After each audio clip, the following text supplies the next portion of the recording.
Anomboka ny favalo ambroapolo hatramin'ny fasivy ambroapolo ny volana jona ity ny fanatanterahana ny ramadany volana izay natokany mpino silamo anatanterahana fifehezantena na ihany koa izany fanatanterahana asa sosialy amin'ireo mpiarabelona misy ny ezaka tsy maintsy atao ho an'ny mpino silamo rehefa vanim-potoana ny ramadany tahaka izao araka izao hitanterany ravakaran'Andriamanalina Stefana Razafimandimby azy izao.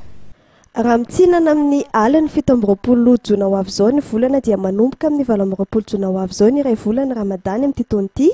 Raha toka tsy dia amin'ny andro ny 19 jona izany volana manana lanjy eo amin'ny finoana silamo izany no anomboka.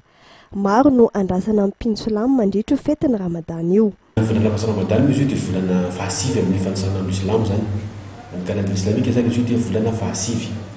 Ka volana lehibe izy io amin'ny silamo zany satria io ny volana lehibe indrindra zany anatin'ny volana 12 zany ny volana ramadany ny volana lehibe indrindra izy io.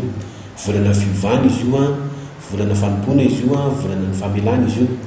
Ary efa mifehy moa zany ny silamo tsy hoe mifady anina fotsiny na hoe tsy misotro rano koa fa fifehezantena amin'ny lafiny rehetra izy io zany fivana mihitsy zany. Ny vatany rehetra zany dia mifehy daholo amin'io ny fanahy mifehy zany hoe fivana amin'ny lafiny rehetra izy io. Rehefa mifehy zany ny silamo tsy tokony hoe miteny zavatra tsy mendrika izy.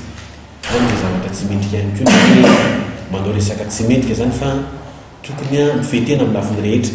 Ankoatra ny fivadikanana sy ny fanoloran-tena ho an'Andriamanitra na Allah dia manao asa fanasoavana ho amin'ny mpino silamo sy ny mpiarabelona izay tsy voatery anaraka ny finoana islamika ny mpino silamo.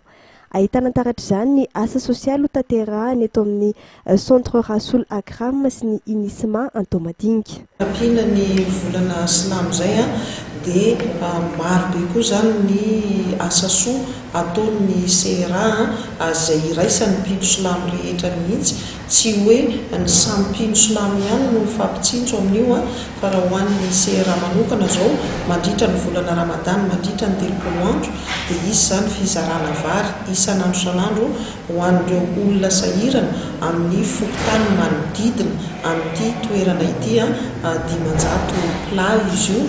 Dia misy ihany koa ny fivoahana isan-kerinandro zany mandeha mijery an'ireny voafonja ireny dia mandeha any amin'ireny ankany izay misy ny zaza hoe nanina ny ankarany vitana ireny.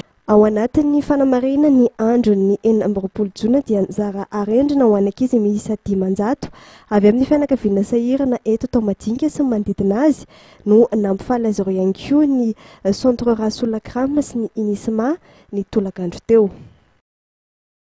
Dia mifaritra eto ihany koa tompoko lasy tompoko vavy ny fampalalamba vaoantsika ary tamin'ity takariva amin'ny 15 ny volana jona ity.